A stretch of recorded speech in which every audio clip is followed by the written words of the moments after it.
Esa fue la última vez que mi nuera se burló de mí, pero durante 3 largos años aguanté humillaciones dentro de mi propia casa. Todo comenzó cuando mi hijo Daniel se casó con Amanda. Pero Amanda no quería una suegra, quería una sirvienta.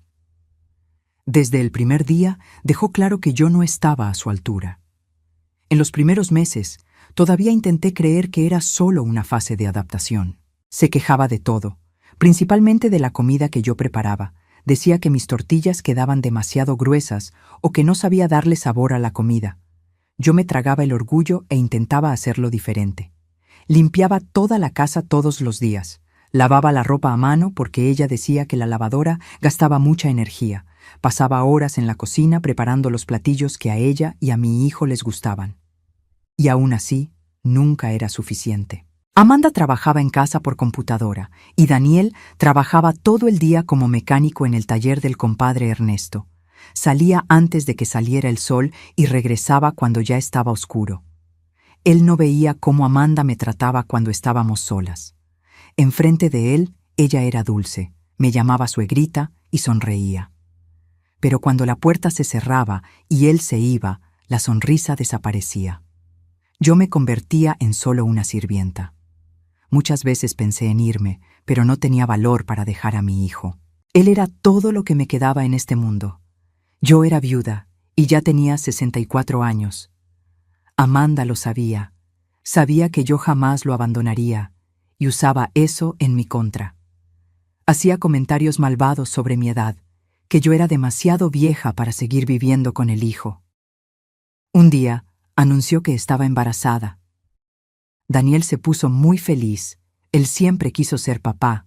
Me abrazó fuerte y dijo que yo sería la abuela más maravillosa del mundo. Lloré de felicidad, pero cuando miré a Amanda, vi que ella no estaba satisfecha con mi celebración.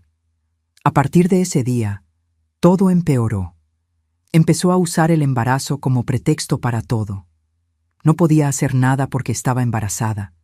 Necesitaba descansar. Necesitaba comer los mejores alimentos. ¿Y quién tenía que conseguir todo eso? Yo. Mi hijo trabajaba todavía más para pagar los gastos extras, y yo me partía en dos entre cuidar la casa, cocinar comidas especiales y aguantar las exigencias cada vez más absurdas de Amanda. Me despertaba de madrugada pidiéndome comida.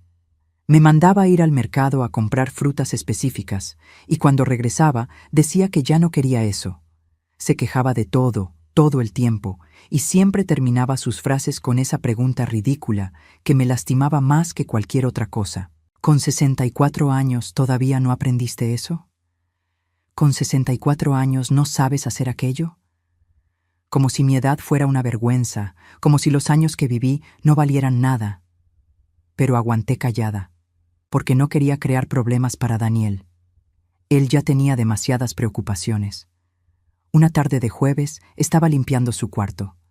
Amanda había salido a una consulta médica y aproveché para hacer una limpieza completa.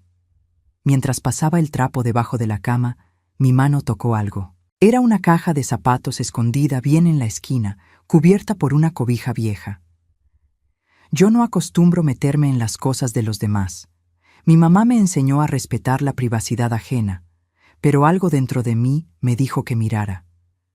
Tal vez fue intuición, tal vez el Espíritu Santo, no sé. Abrí la caja y dentro había papeles, fotos, algunas joyas baratas. Y entonces vi el sobre. Era blanco, grande, con el nombre de un laboratorio impreso en la esquina superior. Me sudaban las manos mientras lo abría.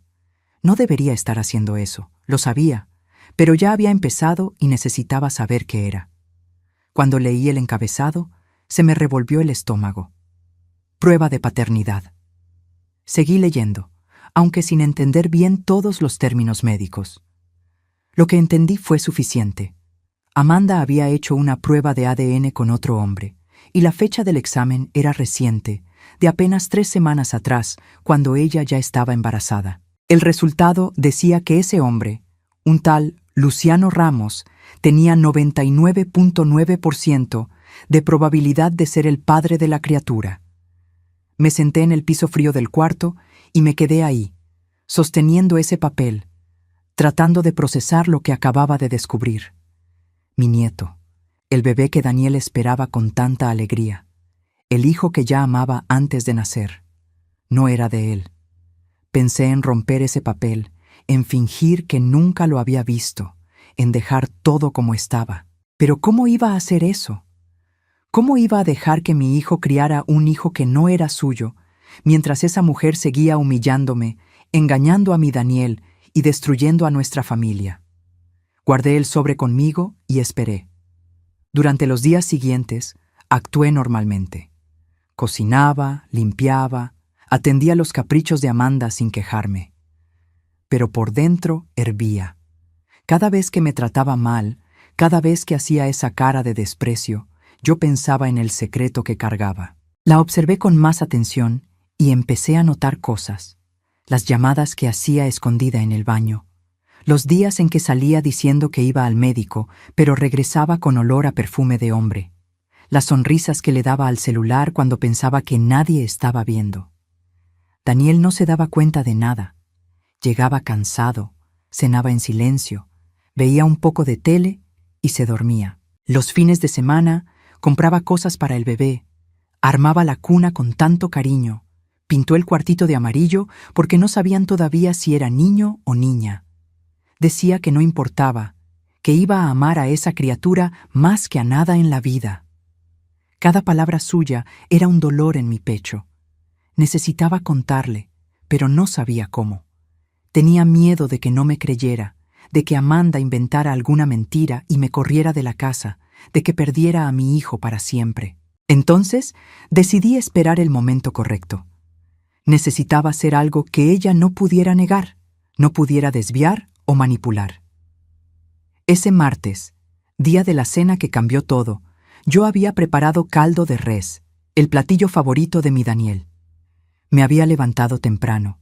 Fui al mercado a comprar las verduras, la carne más fresca.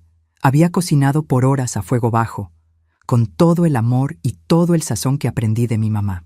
Cuando serví los platos, Daniel sonrió y dijo que tenía un hambre bárbara, que el olor estaba de maravilla. Pero Amanda probó una cucharada e hizo esa cara fea de siempre, esa cara que yo ya conocía tan bien. Puso la cuchara de vuelta en el plato con fuerza y me miró sin paciencia. Sabes que estoy embarazada, tengo que alimentarme bien. Tienes 64 años y hasta hoy no has aprendido a cocinar. La comida está sin sal. Daniel, con toda su amabilidad, contestó diciendo que la comida estaba muy rica y muy sabrosa. Amanda insistió, afirmando que estaba sin sal y que yo hacía eso a propósito para dejarla estresada. En ese momento decidí que le pondría un punto final a sus provocaciones. Yo había aguantado 3 años de humillaciones. 3 años sintiéndome inútil. 3 años escuchando que mi edad era motivo de vergüenza. Y ahora ella estaba usando el embarazo. Ese embarazo falso, esa mentira sucia, para humillarme una vez más enfrente de mi hijo. No, ya no más. Me levanté de la silla despacio. Fui a la cocina, agarré el salero y regresé a la mesa. Daniel estaba callado, comiendo, ajeno a lo que estaba a punto de pasar. Puse el salero al lado del plato de Amanda y le sonreí. Entonces regresé a mi cuarto, abrí el cajón donde había escondido el sobre y volví al comedor. Amanda me miraba con curiosidad, pero estaba claramente irritada. Puse el sobre en la mesa, entre ella y mi hijo. «Aquí está la sal», dije señalando el salero. «Y ahora explícale a mi hijo que el bebé que esperas no es de él». La cara de Amanda perdió todo el color. Daniel soltó el tenedor y me miró sin entender. «Mamá, ¿qué estás diciendo?» Daniel me miraba escéptico. «Abre el sobre, mijo», respondí, mirando fijamente a ella. Él tomó el papel con las manos inseguras y empezó a leer. Vi el momento exacto en que comprendió. Sus ojos se llenaron de lágrimas. Miró a Amanda totalmente trastornado. Ella empezó a reír. Dijo que yo había falsificado eso, que yo siempre quise destruir su matrimonio, que yo era una vieja envidiosa. Pero Daniel no la escuchó. Dijo que sentía asco de ella, que era la peor mujer que había conocido y que sentía vergüenza de haberla amado algún día. Afirmó que se arrepentía hasta del día en que la conoció. Él salió de la casa esa noche y solo regresó 3 días después para divorciarse de mi nuera. Amanda se fue antes, llevada por una prima que vino a buscarla. Nunca la volví a ver. Supe después que el tal Luciano Ramos era un vendedor que ella había conocido en uno de sus trabajos temporales. Daniel sufrió mucho en los meses siguientes. Adelgazó, se puso callado, trabajaba y regresaba a casa sin decir mucho. Pero poco a poco se fue recuperando. Volvió a sonreír, volvió a hacer planes. Hoy está saliendo con una muchacha buena, Natalia, que me trata con mucho respeto y cariño. A veces todavía me pregunto si hice lo correcto, si debería haberle contado de otra manera, en otro momento. Pero entonces recuerdo esa noche en la cena, la última humillación, y sé que no había otro camino. Mi hijo merecía saber la verdad, merecía tener la oportunidad de empezar de nuevo con alguien que lo amara de verdad. Tengo 64 años, sí, y he aprendido muchas cosas en esta vida. Pero aprendí principalmente que la dignidad no tiene edad y que el amor de madre a veces necesita ser duro para ser verdadero. Esa fue la última vez que alguien se burló de mí por mi edad, y no me arrepiento de nada.